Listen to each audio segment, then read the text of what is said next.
Hello and welcome everyone to the Pathways to Resilience Innovation Practice Group on Behavioral Change and Empowerment.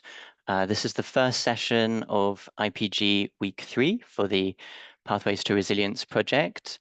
My name is Sebastian Kay. I'm from the International Institute for Environment and Development Europe. Next slide, please.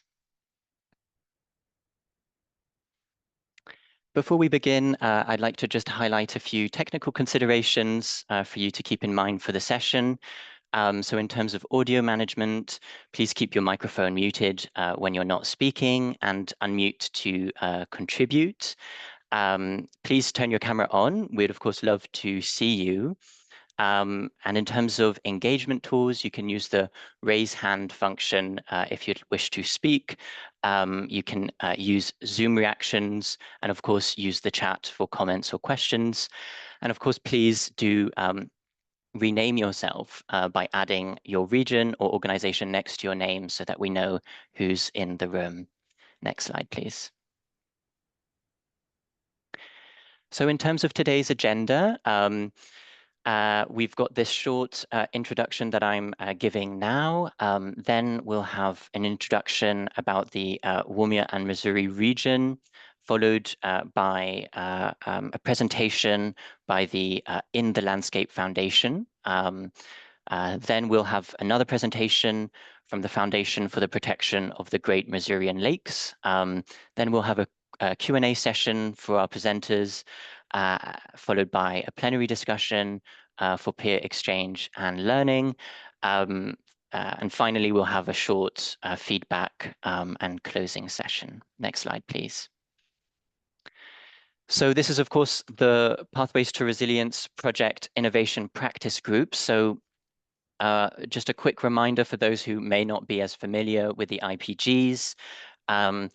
The Pathways to Resilience Innovation Practice Groups are learning and knowledge sharing groups guided by regional challenges and needs. And the idea here is to create a forum where we invite Pathways to Resilience regions to come and present what they're already doing in terms of the climate change adaptation environmental work that they do, to share their expertise, to showcase best practices, hopefully develop plans and ideas, and also to broaden the perspectives of those who are in the audience as well.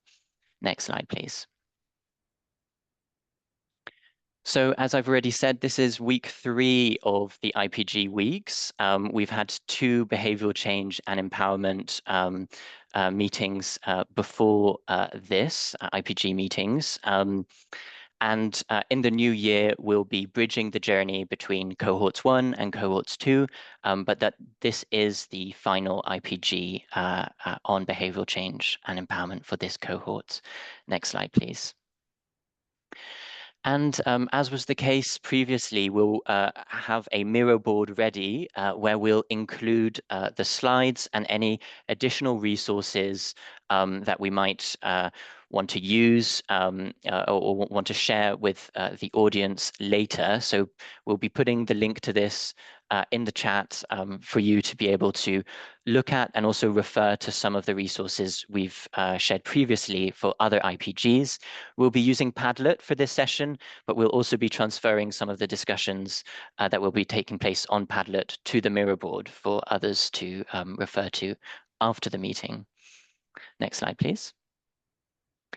So this is, of course, the IPG on behavioral change and empowerment. So what is today's IPG session about? Well, we'll be hearing from 2 fascinating initiatives who will each be demonstrating how behavioral change can be achieved through lived experience, community engagement, and educational initiatives.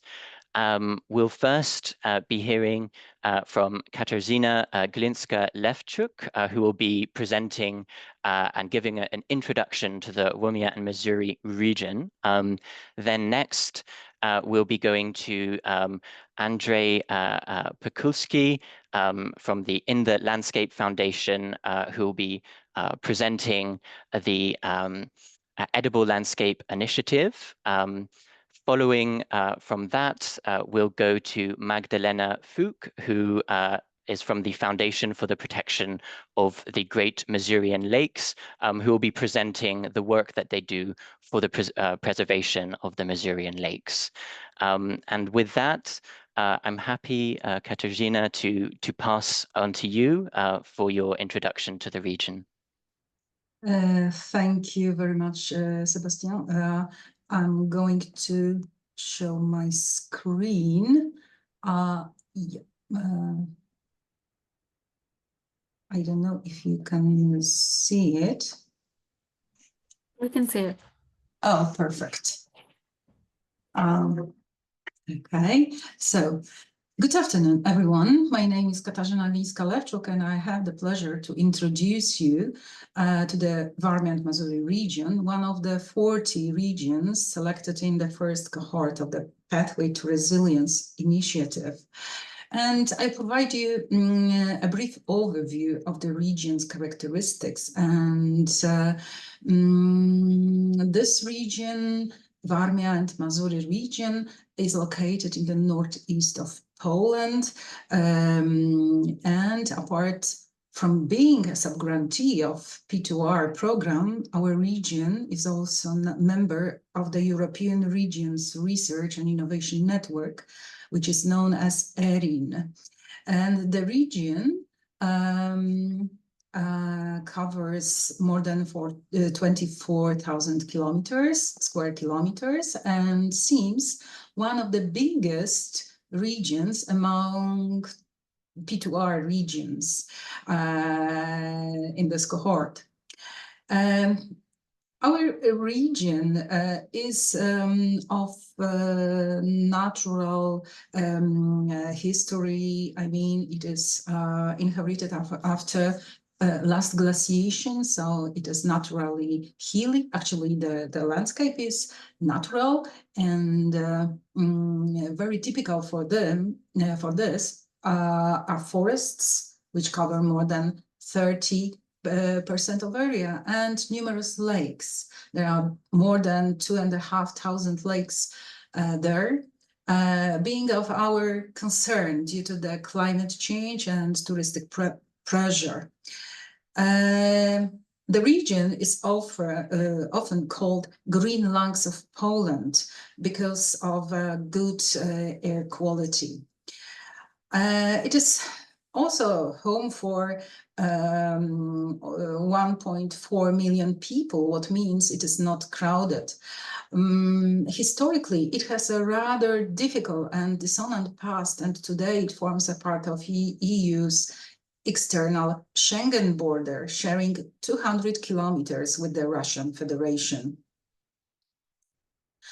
Like many regions in Europe, Warmia and Mazuri is already feeling the effects of climate change, and we are experiencing more frequent hydrological droughts and floods, increasingly irregular rainfalls, and also the rise in average temperatures. Now we identify the increase more than 2 degrees over the past 20-25 years.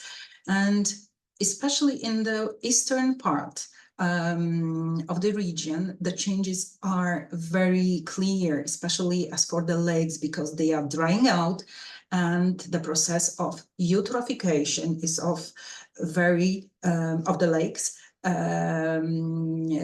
makes our concern much more than even several years ago. Moreover, there is also higher risk of forest fires and also the spread of invasive species. On the contrary, especially in the western part of our region, we are facing floods, especially due to backwater winds, storms from the sea. So here you can see the problem of the city of Elbląg during the flood. But it is not the single case. There are many of that happens so far. And here you can see the problem of drying lakes, which is quite common view and common picture among our lakes nowadays. However, addressing climate change is not only the environmental challenge, it is also a social one. In our region, awareness of climate change is still relatively low. There are some unique historical and cultural factors. The so-called post-Soviet mentality, which sometimes results in difficulties with self-identity and collective responsibility.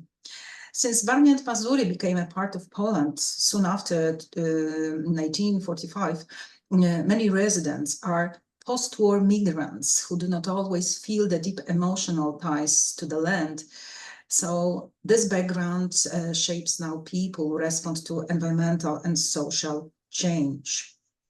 And in this context, and also this behavioral change, it's very specific for us, but I'd like to introduce case studies in the landscape, in the Krajobrazie Foundation, which is going to show, promote food resilience by supporting local diets, encouraging self-sufficiency and protecting biodiversity. And the speaker will be Andrzej Pakulski. And the second one is the Foundation for the Protection of Great Masurian Lakes, led by Magdalena Fug, the president of the management board of the foundation. Which is going to present their work, which focuses on building ecosystem resilience through water protection, responsible tourism, and environmental education. So, as for me, thank you, and I give the voice to Sebastian. Thank you very much, Katarzyna, for that excellent introduction to the region. I'd like to now ask Andrzej Pakulski to join us. Andrzej, you have the floor. I know you'll be sharing a video at the start of your presentation. Yes. Okay, so maybe let me start with a short video, and after that I will explain you why I did this. So here it is. Yeah.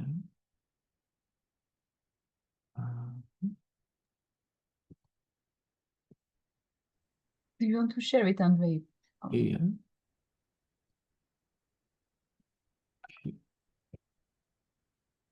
Project Edible Landscape aims to integrate local communities and demonstrate that a garden is an ideal space for intercultural education.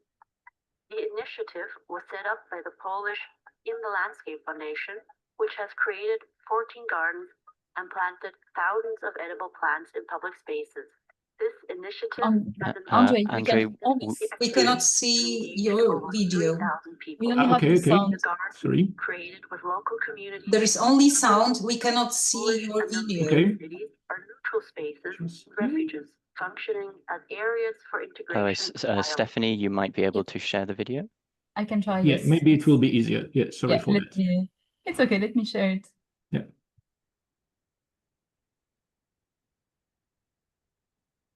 Yeah. Just need to share the sound.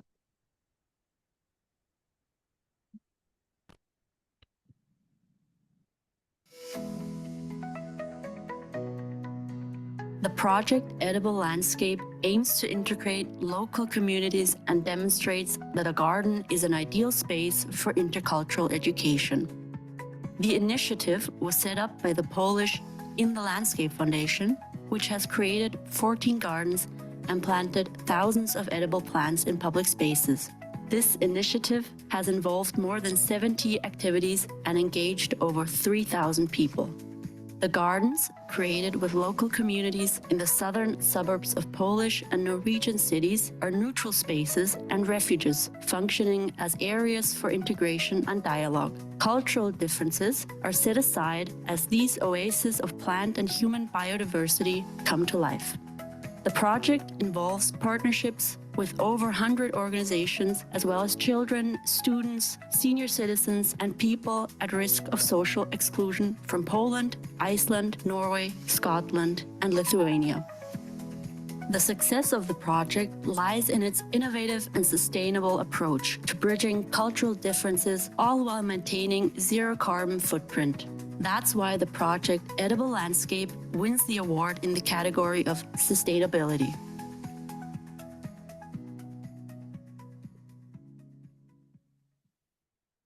Yes, thank you for that. In a moment, I will explain you why we shared with you this video. First, I will start with our presentation. So let me present it to you.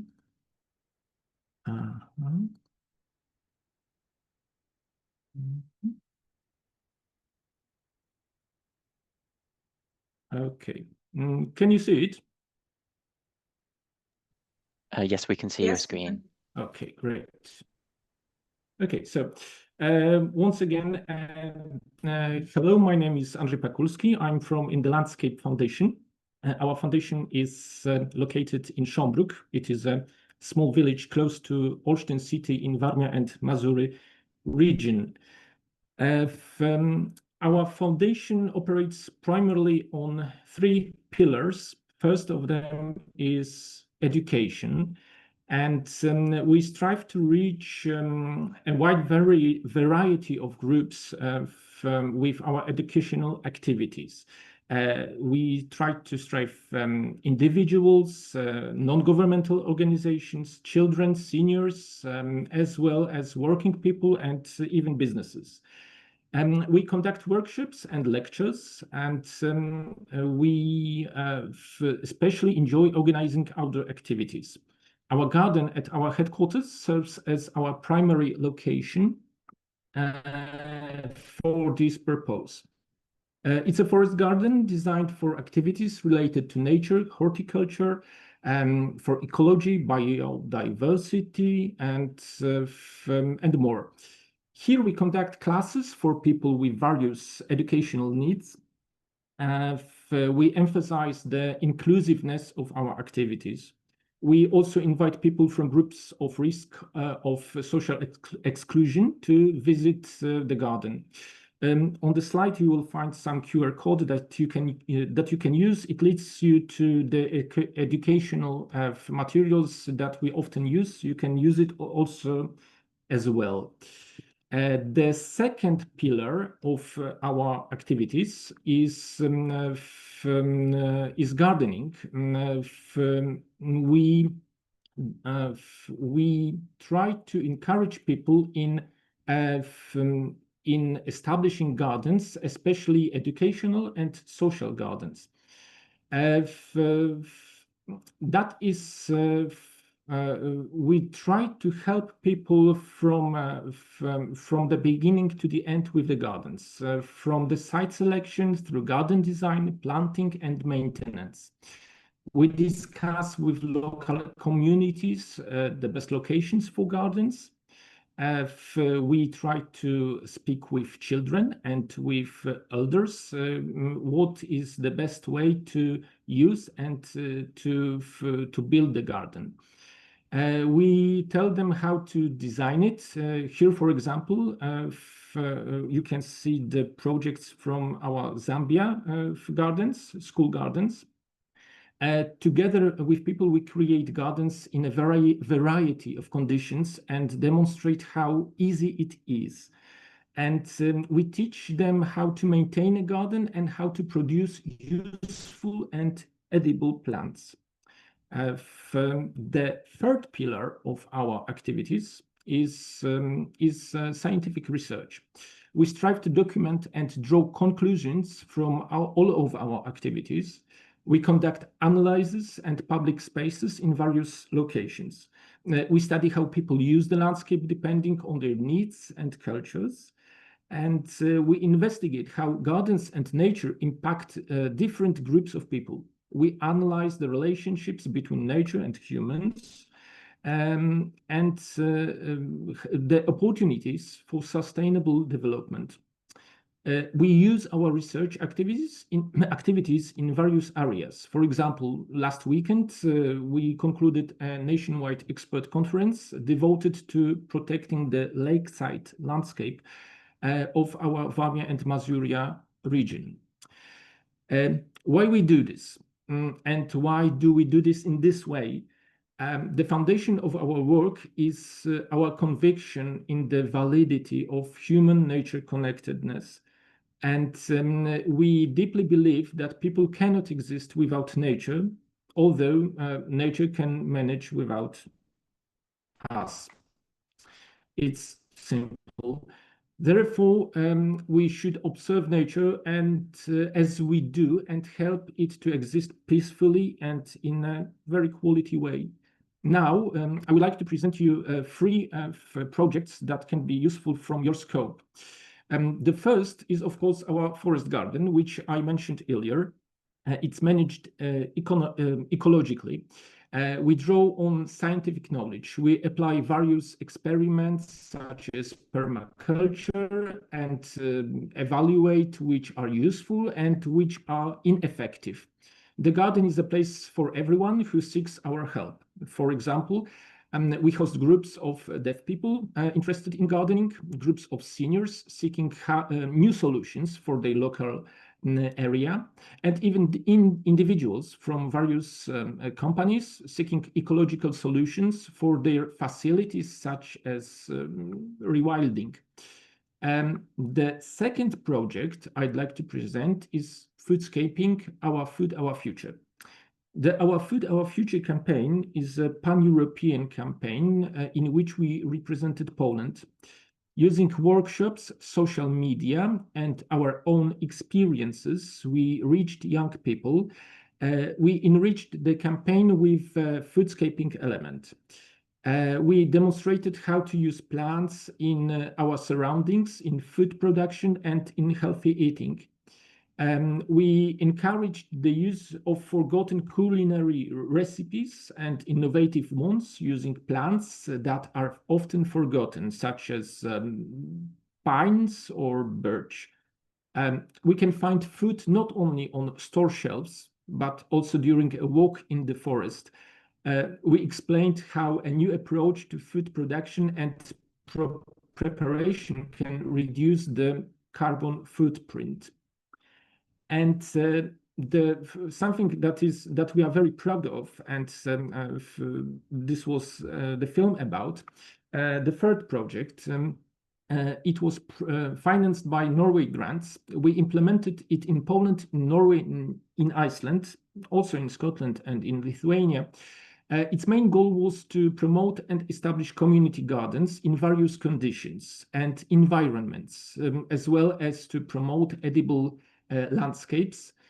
We studied how the different communities manage food production for their own consumption and under various conditions, such as limited financial resources, such as low temperatures, lack of good soil, lack of space, or problems with water management.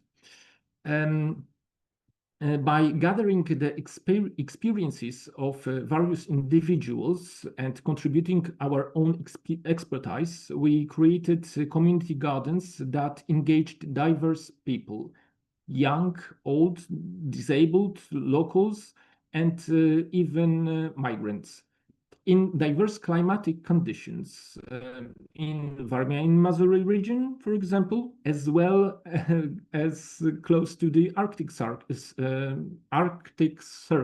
Yeah. And where did the idea for this initiative came from? And in the 21st century, we have lost the ability to benefit from nature. We have lost the knowledge of how to use fruit trees and berries, which are in our surroundings. Today, we often discard them and destroy. in many cases, we even consider them as threats that they grow along roads, sidewalks, or like this apple tree close to the beach. We fear fruit, believing it could be infected, attract dangerous insects, or damage our properties when the trees shed their fruit. Instead, we choose shiny apples or different types of fruits at the supermarket. In doing so, we lose on one of the most fundamental human skills, that is food production. In our project, we launched a chain built on the knowledge of generations and people with different skills. For example, seniors, we spoke while gardening. They were preparing seedlings, which were then used by children and teachers in school gardens. And as you saw, for the latest news, our project was recognized by the Austrian Ministry of Foreign Affairs, which awarded us the top prize in its International Achievement Award competition. The Austrian government recognized the universality of our sustainable development efforts and the possibility of replicating them across cultures and across environments. I think that's all in a nutshell that I could tell you. Of course, I could speak much longer, but there will be time for this. But for now, I would like just to invite you for our to visit our website and to contact us using this email. You will also find on our website our social media, where you can find some more information. So that's all for now. Thank you. And Sebastian. Thank you very much, Andrzej, for this very interesting presentation. And just to remind the audience that please do take note of any questions that you might have, as we will have a Q&A after the presentations. Feel free to also put questions in the chat if you like.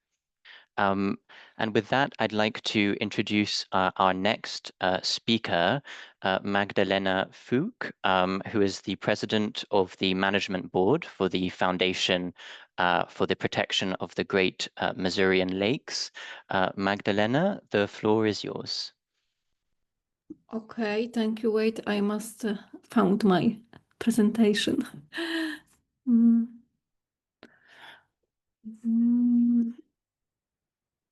I think I have problem.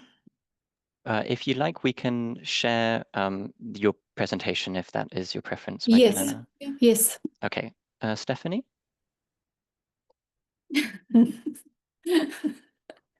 Yes. To będzie najlepsze. It's okay. Gdzie ja widzę?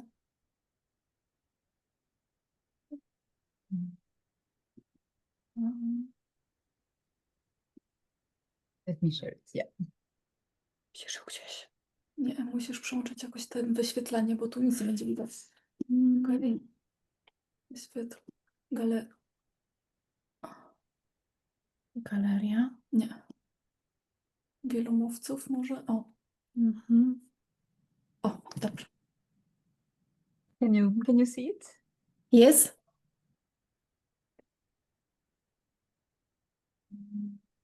Będę mogła je przewijać.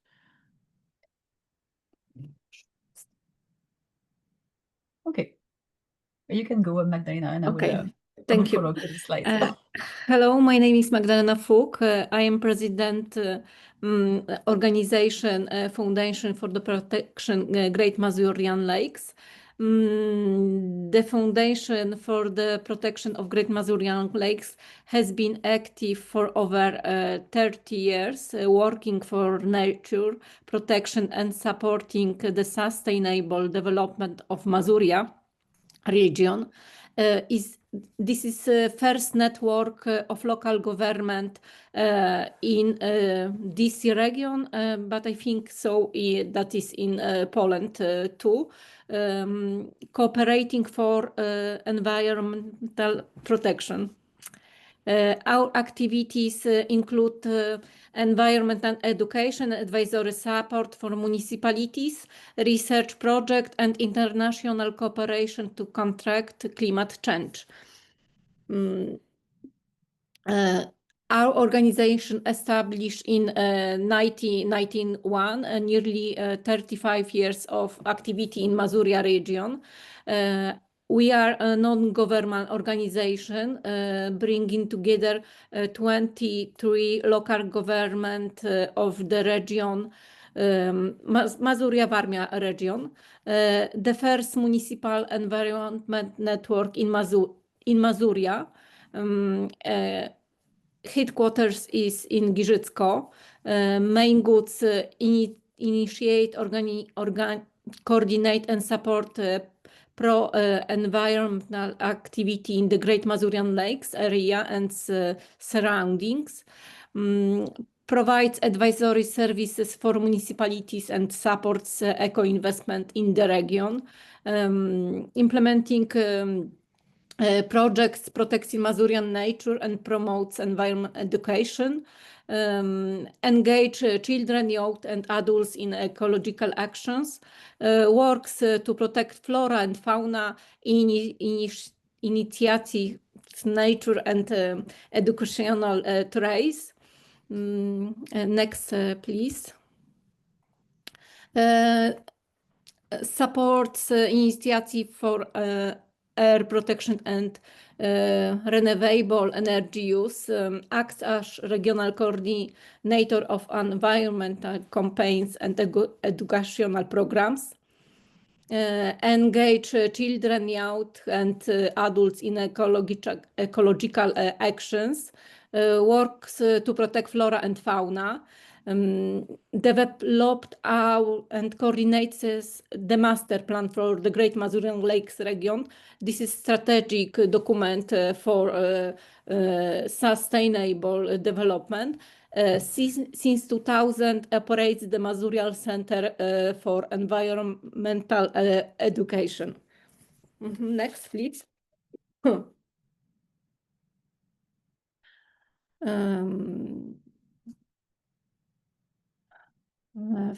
For over 30 years, we shown the trend begins with people. Humans are both the cause of climate change and decay to reversing it. People are the heart of climate action. Our project focus on human knowledge, attitudes and everyday choices, connecting education, community and ecology. We work at the intersection of science, local engagement and environmental protection. Acting for nature by inspiring people. We motivate children, youth and adults to take action because change starts with awareness.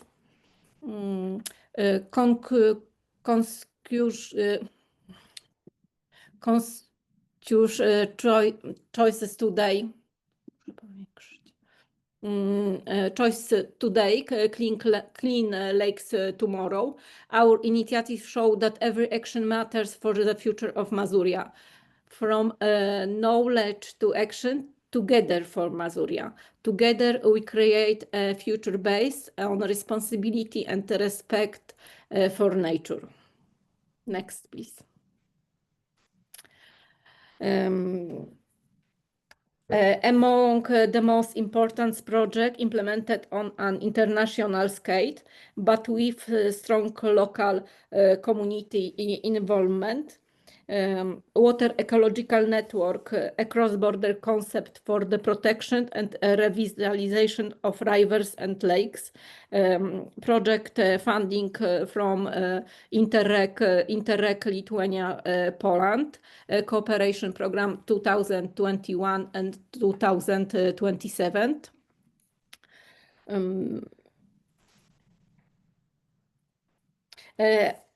As part of the Water Ecological Network project, a water drone was purchased to monitor the condition of Mazurian lakes, the only one of its kind in the region and in Poland. Research using it is also carried out in Lithuania, as well as autonomous research buoy and mobile water quality meters, creating a pilot water quality monitoring system. Using the drone and mobile instruments. The foundation organized workshops for children, young people and adults, demonstrating how water monitoring works and why lake protection and human impacts awareness are so vital. This is our project. The next, please. On the picture, you can see water drone. Next. The second picture of water drone it is not big, maybe 1 meter. This is a measurement buoy. Next. And this is our activity from the project. This is a local environment education center in Soutman. This is a place in municipality of Kruklanki. We organization there zero waste workshops, implementation of water monitoring, and it was educational trip to Kumak in Urvitaut. Next, please.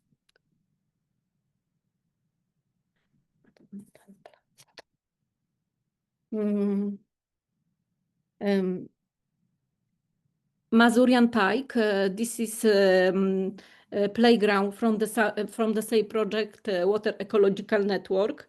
A modern, eco-friendly playground called Mazurski Szczupak, names Mazurian Pike, will soon be built next to the foundation headquarters as an example of a nature-friendly and family-oriented leisure space.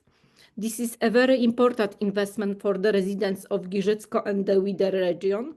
The large fish structure will be made entirely of natural materials, a key value of the concept. A new open and nature-friendly public space will be created, enriching both the region environmental education offer, and it is sustainable and regenerative tourist opportunities. In this way, we reach the youngest generation, nurturing environmental sensitivity from an early age. This it will be in February 2026 in our region. Next, please. This is ornithology workshops from the same project with teachers and young people from our region. Next, please. This is the same forest walk with elements of forest therapy, eco art workshops and multimedia lecture mathematics in nature and art, featuring fascinating stories about the Fibonacci golden ratio, the divine proportion visible in nature, architecture and art, led by Piotr Bogdaszewski, educator at the Mazurian Lakescape Park, as artist, studio in Mazuria. Next, please. Meeting of children and youth, joint workshops, building connections, discovering meaning the future. Next, please. Next. Mazurian Center for Environmental Education.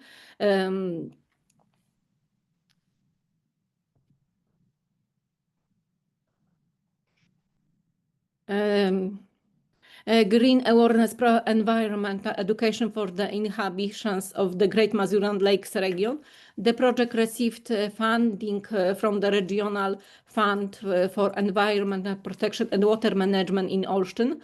Activities were carried out at the foundation headquarters in Giżycko and within the members municipalities of the region. Next, please. Masurian Center for Environmental Education clip up the world and spring clean up of Masuria Earth Day. 3 for papers and glass, organized in cooperation with organization from our region. Next, please.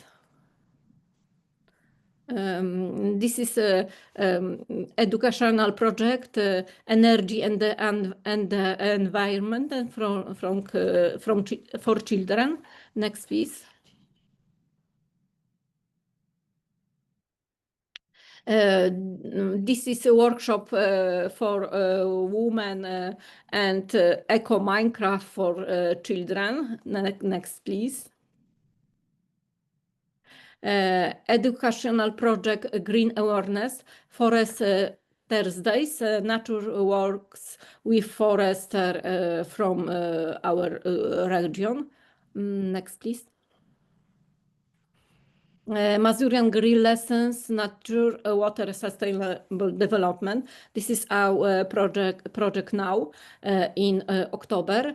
The project creates opportunities for learning through experience, filling and educational gaps by using the natural resources and local educational infrastructure of the Masurian region, such as Kumak and Memłak. This is our local, I think so, museum, ecological museum, and young people from our region can go to these places. Next, please. Eco Camp, this is our second project from the Interreg Lithuania and Poland.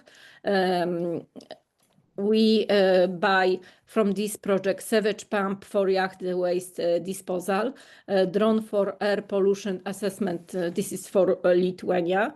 A project combining environmental education, active community engagement, and cross-border cooperation. Activities include Festival for the Earth, Eco Camp, sailing, cycling, also kayaking camps in Poland and Lithuania, as well as environmental lectures, Clean Up the World campaign, and field games using modern technologies. Next, please. This is Festival for the Earth in Lithuania in May in this year. Next. This is a Festival for the Earth too. Next. Next. Next. This is our water drone in Lithuania. We make research in local lakes. Next. Polish-Lithuanian Festival for the Earth in Poland in September in these years. It was a World Clean Up Fest and ornithological walk in a forest in our municipality. Next, please. Triple Masurian Loop, cooperation with the Giżycko Forest District. Every year we make this Triple Masurian Loop in our forest. Next. New Lakes. Trasy New Lakes. Important cooperation and networking. A member of New Lakes, the International Association and European Lakes Network, International Cooperation and European Networking. The foundation was invited to join and as the only institution from Poland became a member of the European Lakes Network New Lakes in 2024 International Conference on Sustainable Tourism in Iseo, Italy, with the participants of the foundation, European Festival of Lakes in May 2025, upcoming international projects in Italy, Spain, Croatia, Austria, Finland, and Poland. PERS, this is project, it will be a conference in Masuria, and our project. Next. This is conference in October in Iseo, Italy. Next, please. European Festival of Lakes Iseo in Italy. This is our organization and cookers. Next. From Poland, Ola Juszkiewicz, Dariusz Baryka from Giżycko. Ola Juszkiewicz is Master Chef, Poland Master Chef in 2020. Next, please. And that's all our organization, New Lakes in European Festival. Next. Together we can shape the future of the Great Masurian Lakes. Each new project, action and partnership is a step along our shared path toward harmony between people and nature. We strive to ensure that Masurian remains a green oasis for the future generation, a place where our responsibility for the environment is rediscovered with every walk along the lakeshore. This is mission of the Foundation for the Protection of the Great Masurian Lakes. Next, please. It was our first project from the Interreg. It was Interreg Baltic region, first microplastic research in Masurian Lakes, Lakes Connect. Project with Warsaw University. Next, please.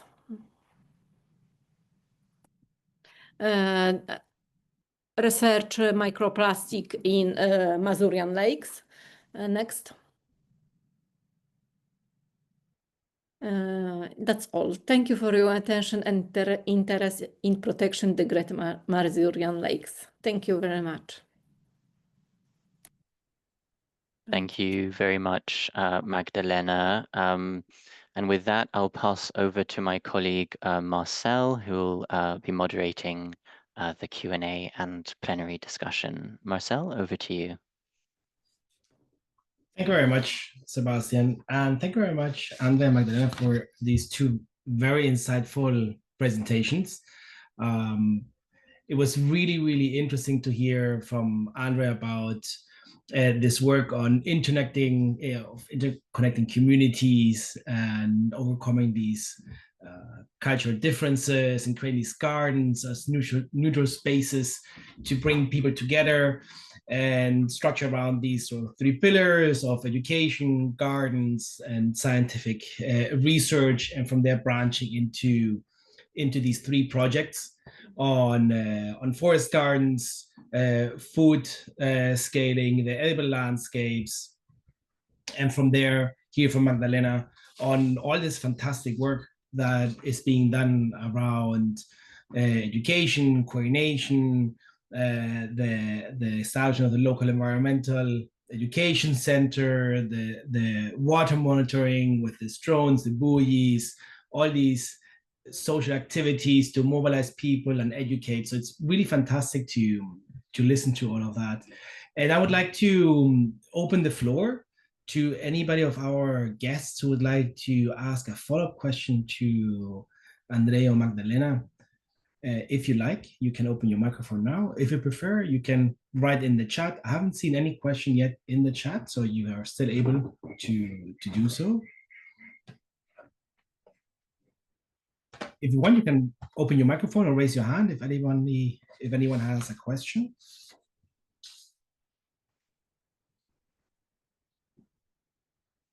Otherwise, while you think about it, I might have a few follow-up questions. Andre, if I might start with you, I found it really interesting what you discussed around this concept of using the gardens to overcoming these cultural differences and for creating communities. And the two questions that come to mind is, one, to have your insight around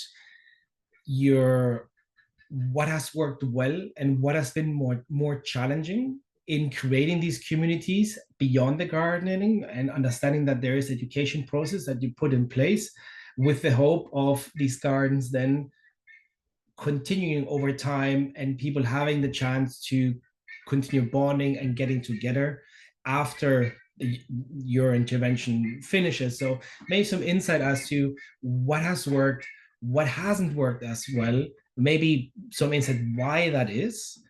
So that's one question. And then a second question I would be interested to ask you is, do you see any differences in this approach as to different kind of urban environments? Understanding that there are certain urban environments that maybe have more access to a landscape where you can set up a garden, and then you might have urban environments where it is more challenging or needs other approaches. I mean, kind of how you've overcome that and what could we learn from that? Okay, so the first question is very easy. However, the answer is not very easy, because always the biggest issue are the people, are just the people, and it's really hard to find to think how it will work, the garden, how it will work after we will leave it to the local community. And usually our gardens work if we have some leader in the vicinity, if in some local community. If no one with such abilities will appear during our activities, the gardens usually won't work anymore after our leaving. So usually it depends not on the weather circumstances, climate circumstances. It doesn't depend on the money. It depends always on awareness of people and on the local leadership. And if we during our activities we always try to find some leader who can conduct and who can lead the garden for the following years. I think this is the answer, and it is very sometimes it is very hard. People can be very hard working during our activities, but after our leaving, it's hard to say if it will work. I can say that counting all of our gardens, still something like 70-75% still exists. And it doesn't matter if it is Africa, if it is Northern Europe, if it is some village in Poland. And the second question, please, can you remind me the question? Sure. The second question was about how to approach different levels of access to or different kind of gardens that you can set up in different kind of urban environments, and what recommendations you have from this, again, what you've seen, what worked better, what has worked not as well, and lessons learned from that. Okay, so I can tell you about 3 types of gardens that we did. And first were the gardens in African slums. and the awareness of people gathered around this initiative was huge. So it was there were many issues because of the water, because of the land management, because of the bad soil conditions. And the biggest issue was were the local authorities that had some problem with establishing gardens for children without paying some special fees by us. So it was some sort of issue. The second kind of gardens that we very often establish are the gardens in urban areas in the cities. And people are very committed with this initiative, and they are like a sponge. They want to have gardens, and they are very they take them as something very attractive in their vicinity when they don't have any green areas. And the third type of the gardens are suburban gardens. And I think this is one of the biggest issues in Poland, for example, because there is a trend. People are leaving cities and trying to live in suburban areas, in villages, and but they don't know how to produce the food.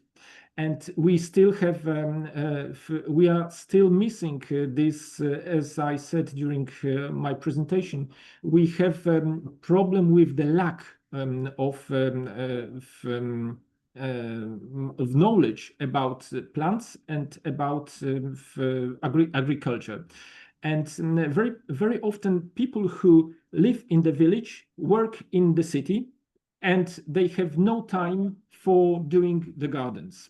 So this is also some type of special needs of our beneficiaries, and this is a place also for us to explain how to do the garden that is not an economical issue for them and not a time waster for them. Yeah, I think these are the three types of different gardens and different conditions that we usually work with. Okay, very interesting. It really struck me when you mentioned in your presentation this idea of us losing our ability to grow and kind of create food. I think it's a very powerful thought, and I think that plays very much into your last point around, okay, where do we set our priorities and invest our time with. I would like to ask you more questions, but I would like to also hear a moment from Magdalena. And Magdalena, it was really interesting to hear really this incredible spread of different activities and initiatives that the foundation is implementing. And I noticed that, as you pointed out at the beginning of the presentation, there's part of that focused on research, part of it focused on education, and the education part is really, really massive. And we saw during your presentation that you're able to mobilize a lot of people and create a lot of momentum. My question is focused to really hear or understand a little bit better as to all these education initiatives. What comes first for you? Is it where you see that there is a little seed of momentum and around a certain initiative, and environmental initiative, and you try to build on that and sort of snowball it? Or does the foundation have, and here maybe linking it more to the theme of the IPG, sort of a knowledge objective that is sort of cross-cutting through these different activities that you try to pursue, in the sense that you have you have a very clear understanding of what are the knowledge or the learning objectives that you would like to achieve, and then you find ways in which these different activities to contribute to this learning objective. So how do you approach this knowledge development bit? Mm-hmm. I make this project from 20 years and I love this job. In our organization works now only 3 people. All the project what you see it was only from 2024. It was huge and very important for us. And like you see, there are for young people, for adults, for municipalities from our organization. And I think New Lakes, it was organization which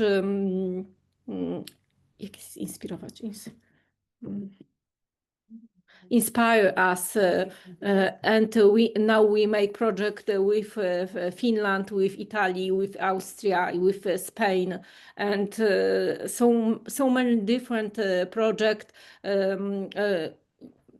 for environmental and for nature, and we use Interreg Lithuania and Poland, because I make this project from 20 years, and we make this project good, because in which call we have 1-2 projects to realizacji. To go out to realization. And that's all. Okay. And that's very interesting. And when you start putting in place all these awareness actions, how do you decide what to raise awareness on? And there's so many things that you can address and so many issues. How do you prioritize what the different activities should target? Also understanding that, of course, you might have a certain idea for children, a certain idea for adults, a certain idea or midlife adults, a certain idea for the elderly. How do you prioritize?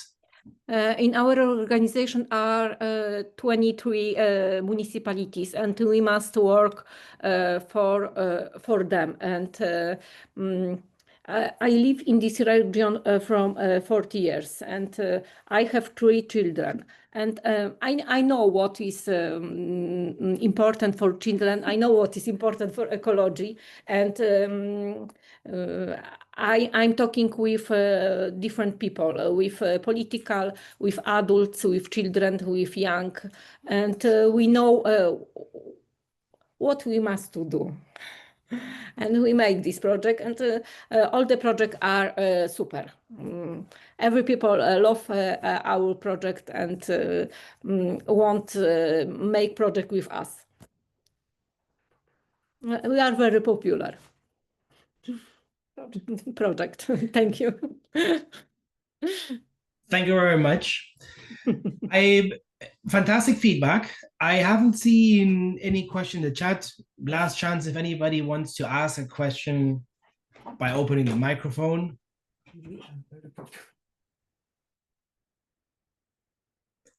Otherwise, I think this is a nice moment to maybe turn this around a bit and hear a bit from you, all the participants, to give feedback as to how can we move ahead with some of the behavioral change challenges. And the way we're going to do that is it's completely anonymous.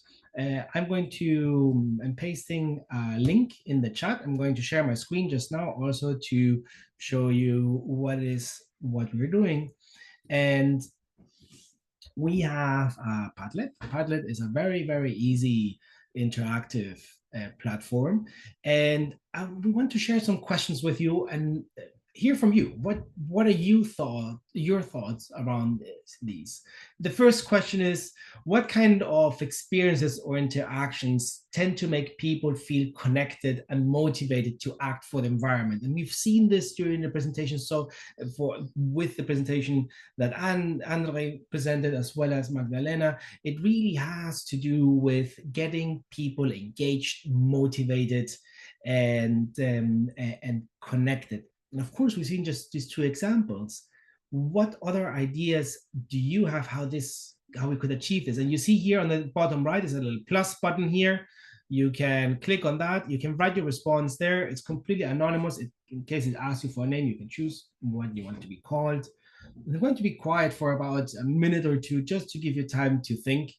And yeah, let's see what your ideas are. If there are any examples that you want to highlight, recommendations that you want to share, challenges that you've overcome, it's very free.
And Okay, must have one.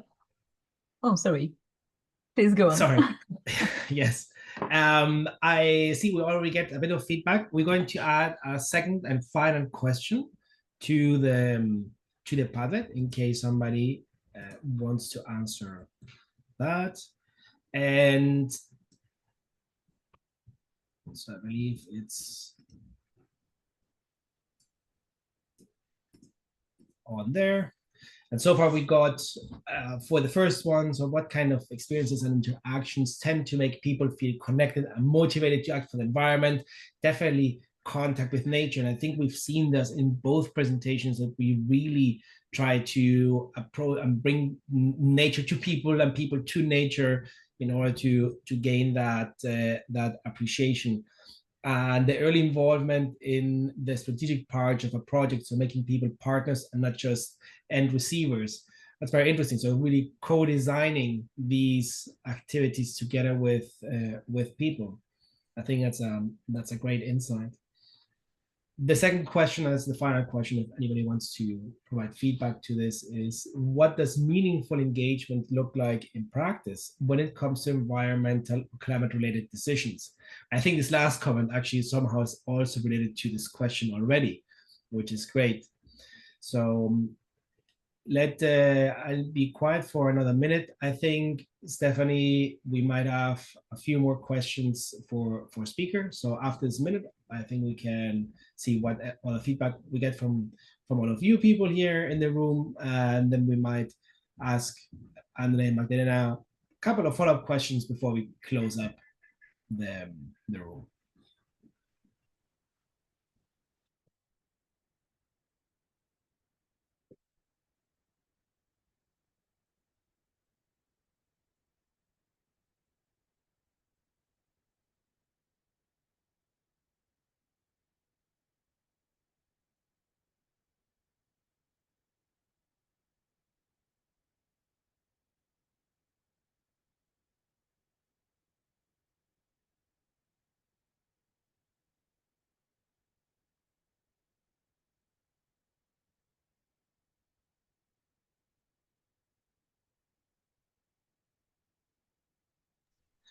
Okay, so I think I see a few people are still writing. I suggest we move on. Oh, we got one. So engagement begins before decisions are made, during problem framing, goal setting, and planning, and continues through implementation and monitoring. Right. So there's definitely a timing issue that needs to be considered when we talk about meaningful engagement.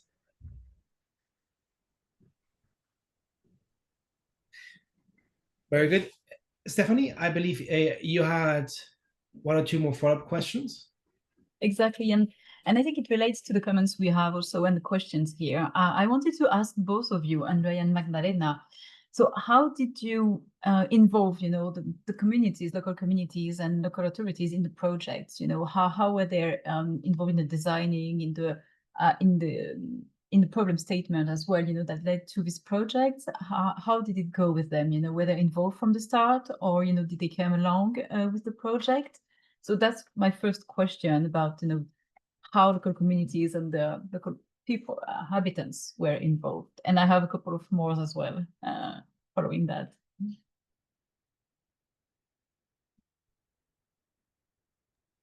I don't know, Andrea.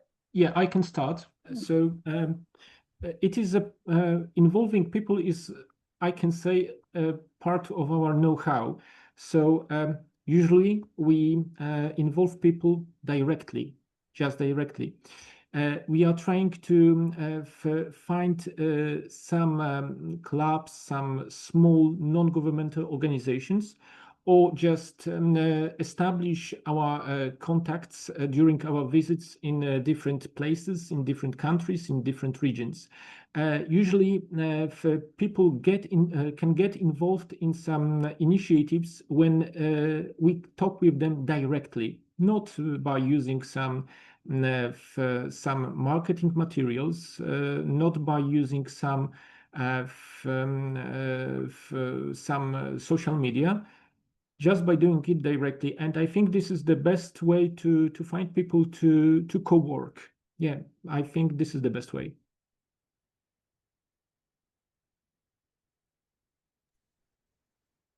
Okay. We make a very interesting project, and people we cooperating with schools and with municipalities. And like I said, we have experience from 20 years, and it was a very good project. And the people, organization calling to us to ask which project we have, what are we going to do next, and we check the list of the projects Interreg Lithuania, Interreg Baltic Sea region. Next call in November is, and we have very good opinion, and when we say that we will make project, everyone make with us, because they know that will be a good project for the region, for the environmental, and for the people. Tylko że szukamy finansowania. And doesn't difficult to involve the people to the project. It's the problem is in foundation. We have a problem with people. We have a problem with funds, with money. Okay. I see. Well, thank you for these answers. And I was wondering also, when you design this project, do you also call, local botanists, local experts as well to work with you, on the kind of plants, that fit with the climate you're going to work in? Or do you have these skills and know-how already into organizations you're working with? Or do you have partnerships, on every where you do the projects? Do you build partnerships beforehand? Yes. With local experts? I'm sorry, please. Yes, we call to University Warmia and Mazurian. We call to Warsaw University. We cooperate with Latvian Institute Aqua Technology, and we have so many experience and with another universities, and in last project we have cooperation with university from Italy, from Brescia, and we but most important for us is our university in Olsztyn. Thank you. Thank you. Andrzej? Yeah. We also do cooperate with our Warmia and Mazury University as well. We also try to do some partnerships around our region and and abroad. Last time we did cooperation with Reykjavik municipality and with Nesna municipality in Norway.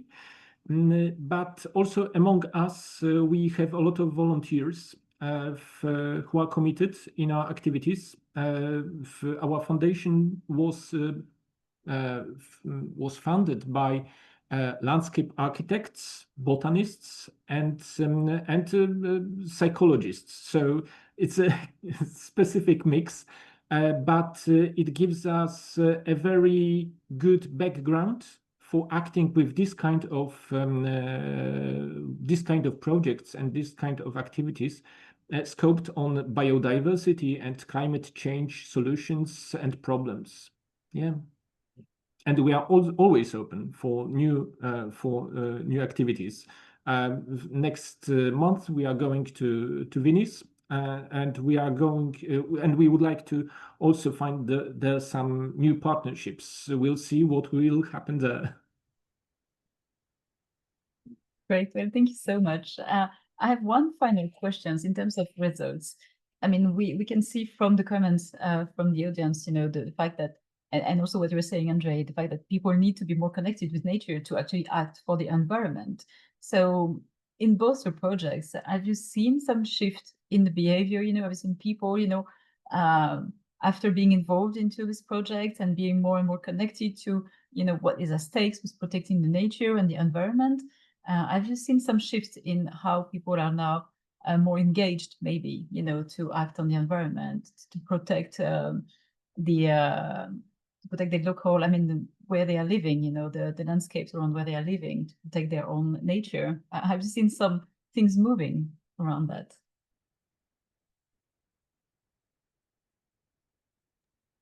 Well, that is true. And very often people who are involved in our projects, and it doesn't matter if those are some NGOs, some representatives, or just some beneficiaries, very often they are scoped, they are pro-eco scoped, but not always. Sometimes we have people who are not very connected with nature, not very connected with you know, with this climate change thinking, and this is but we know that you can change by acting this way of thinking. By your own commitment, you can do many things. Maybe not everything, but by doing step by step, people are changing, and they are changing their way of thinking, and very often the biggest change of mind is with the people who have no access to the nature and to the ecological way of life. If you can show them how it works, to how to do your life better with nature, it appears just like that. I don't know how to say it in English, but it is very easy. It is very hard to, you know, it is very hard to build the bridge, but after the bridge is built, you can do everything. Yeah, just like that. Great, thank you for that. Thank you very much. And to close off, I have one last question for Andrea and Magdalena. If you would have to give one recommendation to really foster behavioral change and engagement from everything that you've learned over the years, what would that recommendation be?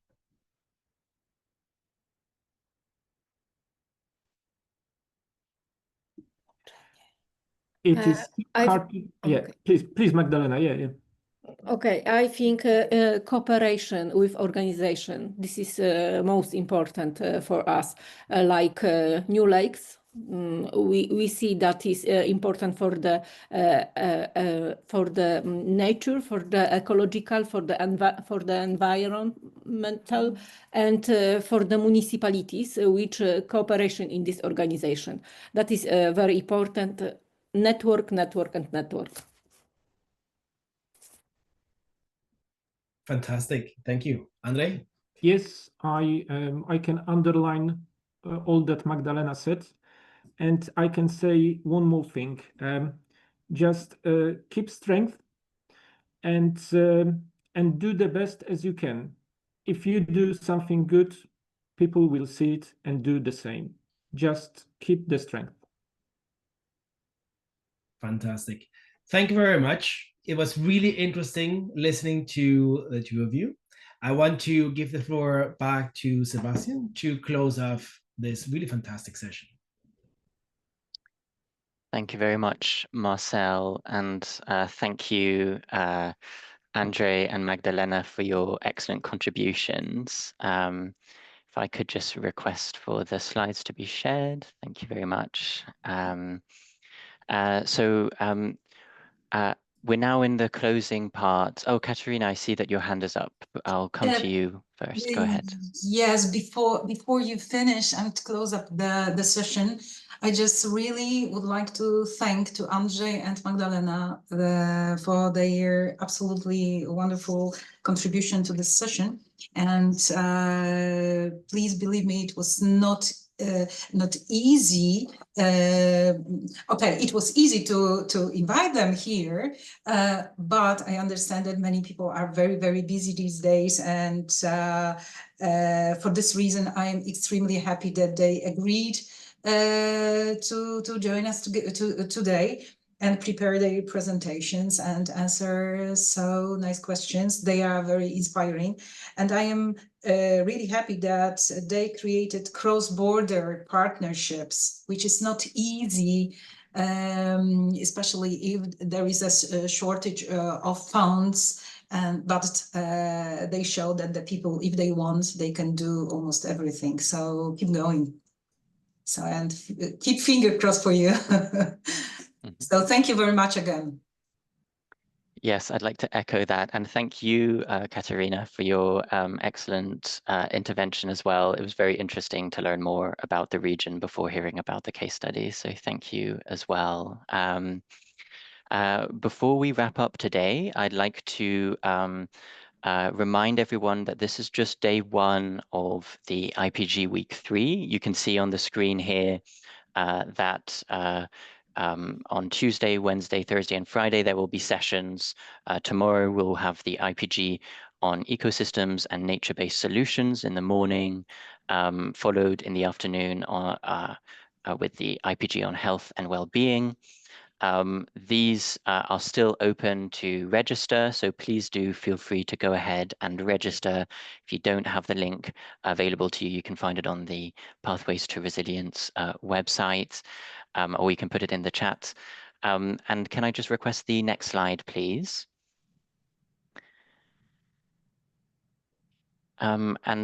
Before we wrap up for the day, we really appreciate some quick feedback from you.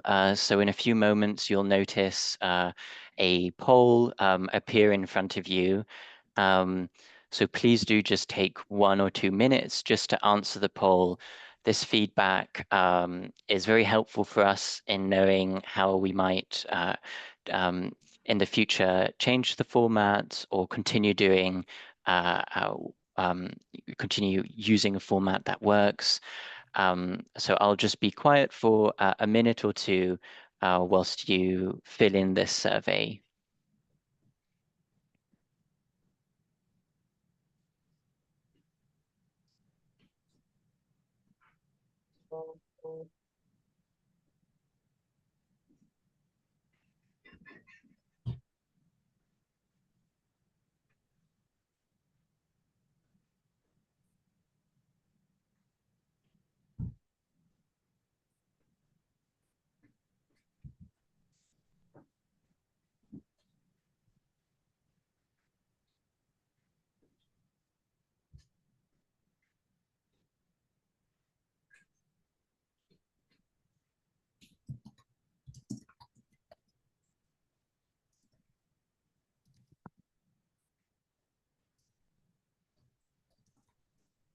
So just as a reminder, feel free to just click on the options below each of the questions. You can just click on them.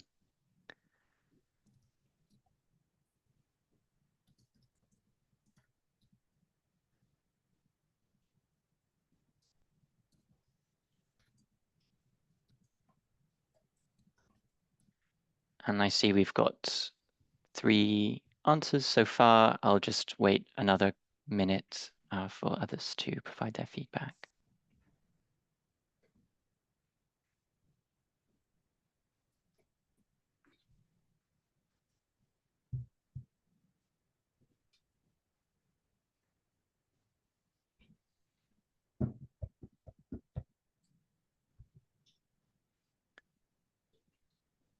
Okay, well, whilst people are finishing their survey, I'd just like to request the next slide, please.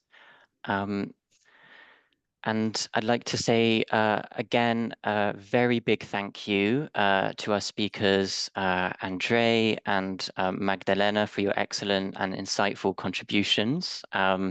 Thank you also to you, Katerina, for your presentation and for your help in organizing the session. Thank you to Marcel and Stephanie for your facilitation and moderation throughout the session. And of course, thank you to the participants for joining us and for listening in. We'll be sharing resources from the presentations today on the Miro board, and we remain available should anyone wish to contact us. But with that, thank you very much, and we can close the meeting. We look forward to seeing you at the future IPGs this week.